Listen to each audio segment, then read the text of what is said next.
Every year, I do an episode on this subject ever since I started the podcast in 2022. And the biggest reason why I do it every single year, right around this time, is because we have new snowbirds coming into the RV industry or into the RV lifestyle. Now, if you don't know what the definition of a snowbird is, it's someone that lives in an extreme winter state or even an extreme winter country like Canada. Now, what I'm referring to is these folks generally will migrate down during the winter months and vacation or migrate down temporarily into states like Tennessee, Alabama, Florida, the Carolinas, California, Nevada, Arizona, etc. And some folks, if I missed out on Texas and New Mexico, I apologize. But for the most part, they go to sunshine states. Now, what they miss out on, or what is not understood, is that right around this time of year, we start to find it harder to find parts for rigs. Whether it's a motorhome, a fifth wheel, a toy hauler, a travel trailer, doesn't matter. As we get deeper into winter, it gets tougher to find parts, especially when you have so many people migrating into basically a small little area. So welcome to HB RV Lifestyle, the podcast. I'm the host, John Levingston, aka the Honey Badger, here to give it to you straight and transparent about the RV business, as well as some other things. Now, one of the things I really want to point out with this is every year I say right around mid-September, folks, get your travel trailer, your motorhome, your fifth wheel, your toy hauler, get it out of storage. Even if you are having your rig stored in the state you're going to migrate to. There's a lot of people have them stored or sat on a piece of property in California or Nevada, etc., etc.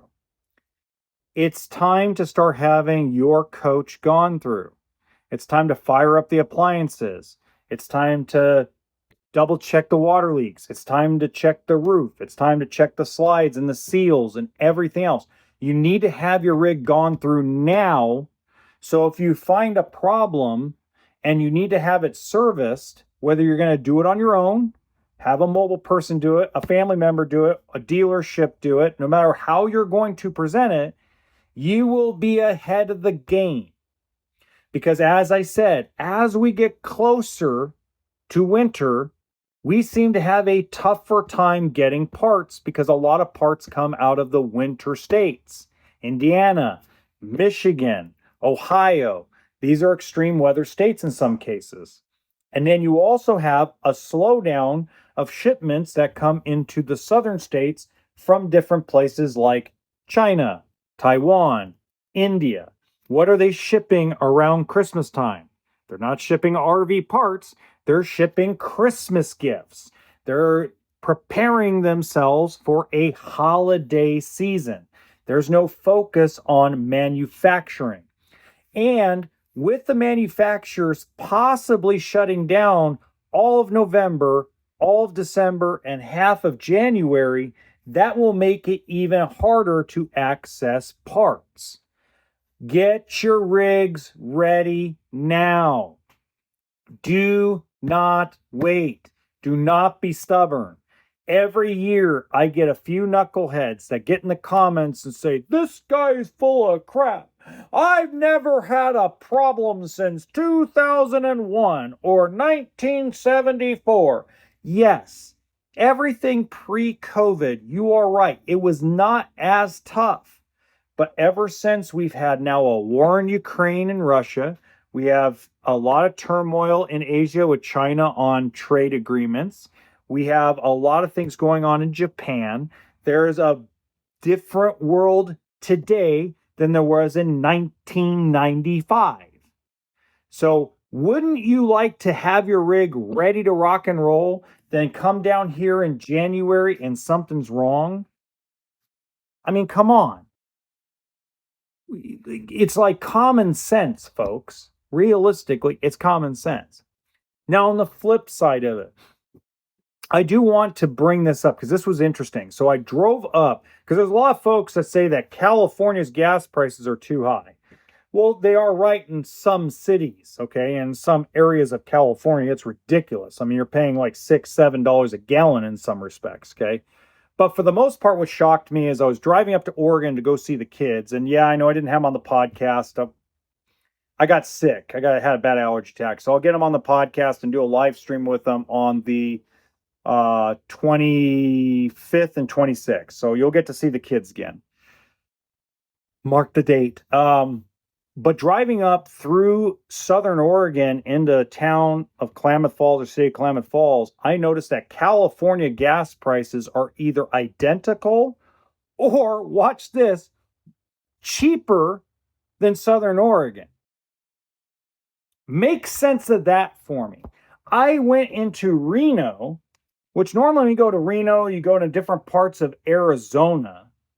You a lot of times can see gasoline prices $1, $1.25, $2 cheaper than California in some respects.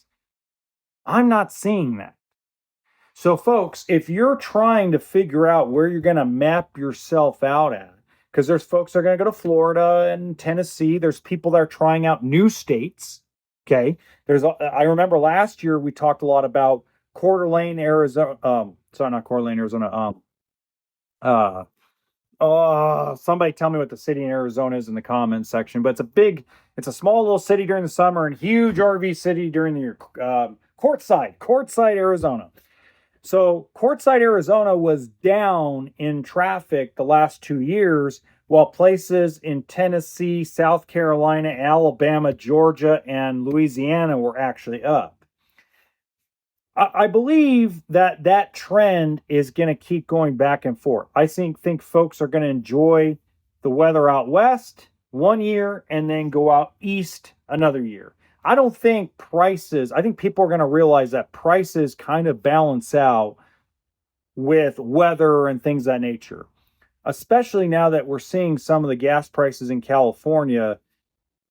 It shocked me. Like, I paid $3.79 a gallon for 87 octane just north of Redding, California, which is pretty far from a lot of refineries. 3.5 hours north into Klamath Falls, Oregon, it was $4.29 for the same gas. Yeah. Kind of weird, right? Food prices in California actually are cheaper than they are in a lot of Nevada, Oregon, and Arizona, which is, again, weird. Very weird. I mean, I went with Kathia up to the grocery store up in Klamath Falls, and we're sitting through and going to Fred Meyer and different places. I'm sitting here looking at egg and meat prices, and I'm like, oh my God, it's almost double what it is in California. This is crazy. So, just when you're mapping out your spot, if you're dependent on RV camping and you're depending on the snowbird market to come down and spend money, I wouldn't worry too much about what's happened the last 2 years, because I think folks are starting to realize that no matter where you go in the United States, especially the southern states, you need to go for the experience, not for the money, because you're not saving that much money. Okay? You're really not. Not at the end of the day, you're not saving very much money. So I think what we're going to see is we're going to start seeing a trend where snowbirds start visiting different states in the southern states as more of an experience than worrying about cost or price. But we'll see if that trend actually happens. Until next time, remember, RV always stands for toolkit and sense of humor.